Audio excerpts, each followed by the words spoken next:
Hello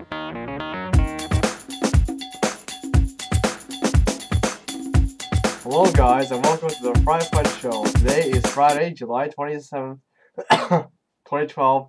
We're going to begin today with Brutal Death Thing, where Tupac, who has a PhD in neuroscience under the name of James Holmes, attempted to shoot people inside a Century Theater where they were watching a midnight screening of The Dark Knight Rises starring Christian Bale, who was starred in the last two Batman movies, which were Dark Knight and Batman Begins.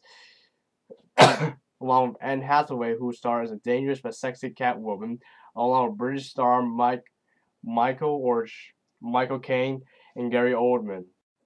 Well, enough of that movie thing. Let's get on with the story of James Holmes with a personality falling apart quickly. He was born in nearby San Diego, California in December of 1987, where he then attended Westlake High School from 2002 to 2006, who was known for running cross country and playing soccer. When he graduated from high school in 2006, Holmes went on to the University of California in Riverside, California to obtain an undergraduate degree in neuroscience. After that, he went to a graduate program at the University of Colorado, where he dropped out of the program because he was struggling with his academic performance and failed a comprehensive examinations, according to Wikipedia. In summer of 2008, Holmes worked at a Jewish camp, but I'm not trying to be racist, in Los Angeles with children's aged between 7 and 14. On July 20th, 2012, James Holmes revealed the dark side of himself when he went to the Century Theater, where numerous people came to see The Dark Knight Rises, the third and final installment of the 2005 Batman movie series. At around 12:30 a.m., he came into the theater and attempted to kill people at the theater, where he successfully killed 12 people but injured 59 people as people attempted to escape from the mayhem. Later in the morning, police evacuated the people out of the apartment where James Holmes lives, with students involved in health studies, just like James Holmes, after realizing James Holmes was booby-trapping the people inside his apartment. Therefore, the fire department and the police had to use ladders to reach to his room and get the explosive out of his house. Along with these, his parents came to Colorado as requested by the police, along with no such social network sites including Facebook and Twitter, with the exception of MySpace, where he only had one friend, who was Tom, which he was added whenever you sign up for MySpace. Another evidence that Holmes decided to kill the people in the movie theater is through the use of compulsively playing Guitar Hero on a video game console, a non-violent video game Holmes played for hours and hours, and going to a gun training like session. On Monday, Holmes appeared in court, and there is a likely chance that Holmes will be sentenced to life in prison or death row as a result. The trial began on Monday, and it will be expected to continue until Monday the 30th. So it'll begin on Monday the 23rd, just to let you know. During Holmes' first day of trial, he was silent throughout the entire court hearing and didn't spoke a single word, knowing he was depressed on what he had done to citizens of Aurora, Colorado. The next day, an article posted on Bloomberg News, in the San Francisco Chronicle website, and issues to pursue civil liability claims to compensate for their losses after family members of a certain person was being involved in a movie massacre. As law professor and practicing lawyer said, liability questions will stem from any doubt about the safety and security procedures at the theater where the shooting left 12 people dead and 58 injured, or the university where the suspect, James Holmes, allegedly received packages of ammunition, which will be unlikely to lead into a lawsuit that will be successful enough, because they need to know if a company or organization operating improperly or didn't know about the danger caused on Friday night, according to University of Denver law professor and practicing attorney named Tom Russell. As of that date, Holmes is currently being charged for numerous counts of first-degree murder, a charge that will eventually lead to death if Holmes pleaded guilty. On the same day, Bloomberg News posted this article. A theater in New Jersey Water named the Edgewater Multiplex, showing The Dark Knight Rises, were evacuated after someone went for an emergency exit door, where it's what's believed to be another attempt to start another shooting. A similar situation, but a person opened an emergency exit door 90 minutes into the movie. According to a person with a name called Titus, He left the theater to, he left the theater during the screening to talk to someone and came back inside. On Wednesday, as a result of theater shootings, gun sales rises because citizens of the United States are now worried about their personal safety, and according to the article from Politico, anti-gun lawmakers have used the shooting to seek new weapon restrictions.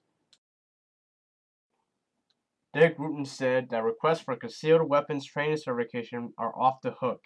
His 4-hour course in gun safety required for certification for a concealed weapons permit in Colorado has drawn double the interest since Friday. What they're saying is they want to have a chance. They want to have ability to protect themselves and their families if they're in a situation like what happened in the movie theater. Sales are increasing for gun sales every day, but there are also numerous people buying guns outside Colorado, where the incident happened. Politico said Seattle's home country, King, saw nearly twice as many requests for concealed pistol licenses than the same time frame a year ago. Florida recorded 2,386 background checks on Friday, up 14% from the week before, and Oregon checks on Friday and Saturday were up 11% over the month prior. 4 days of checks in California were up 10% month to month.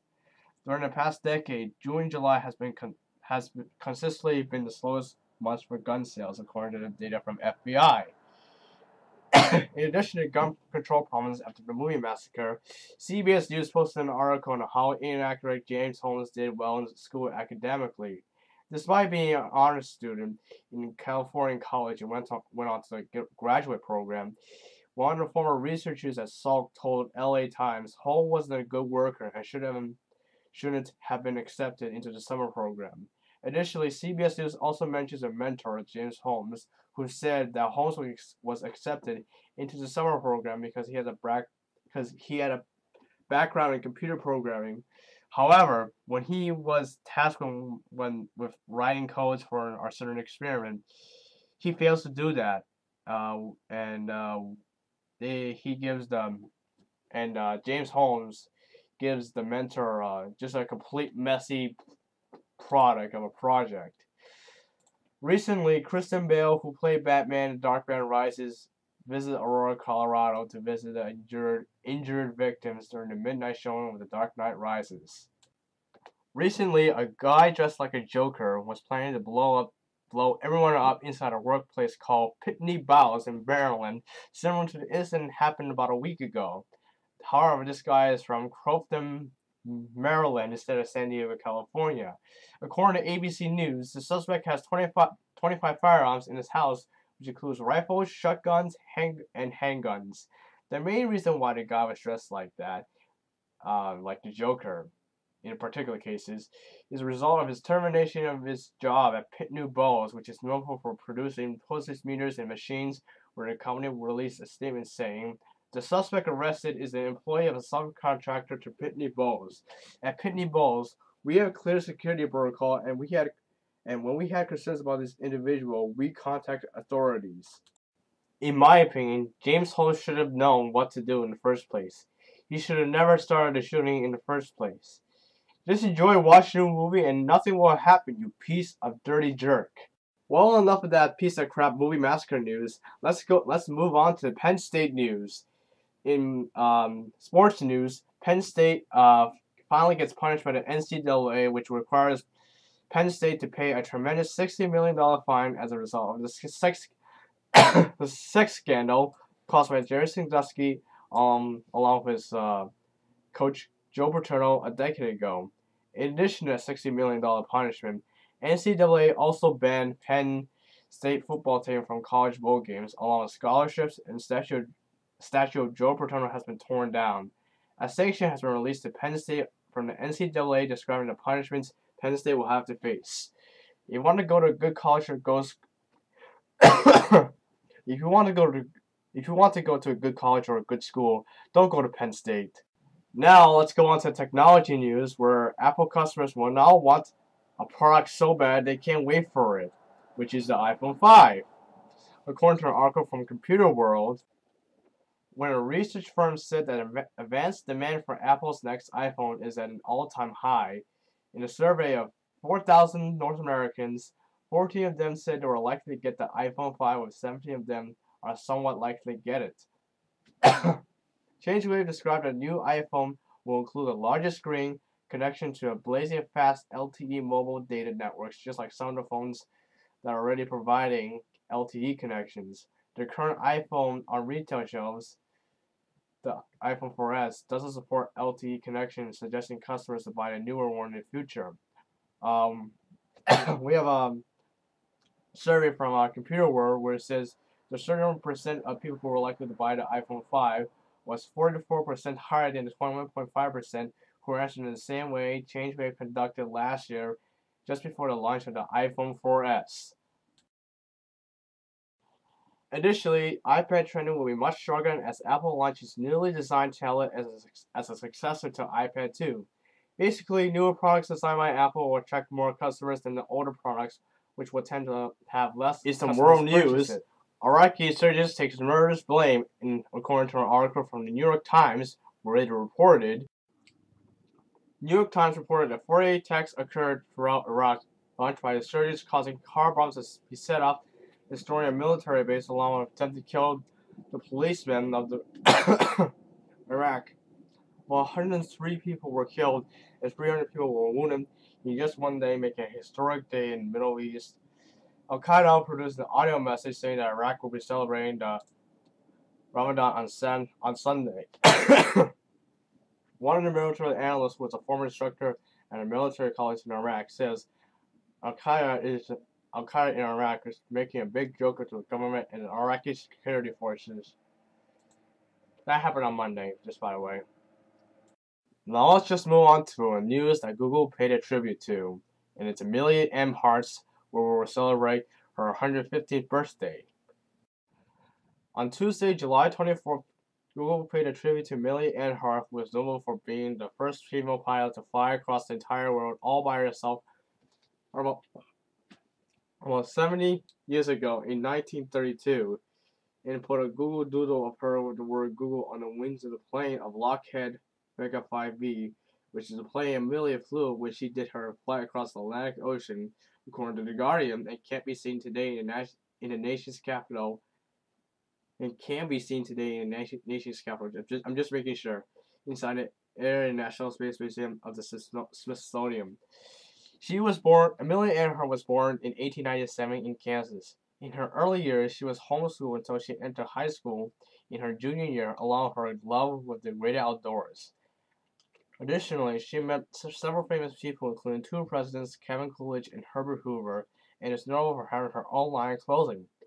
She flew in the plane several times, including a flight across the Atlantic Ocean, a flight with the famous Charles Lindbergh, and finally a flight to attempt to become the first female pilot to fly across the world, but was failed when her plane crashed in the Pacific Ocean on Howland Island, where she lost contact with her plane.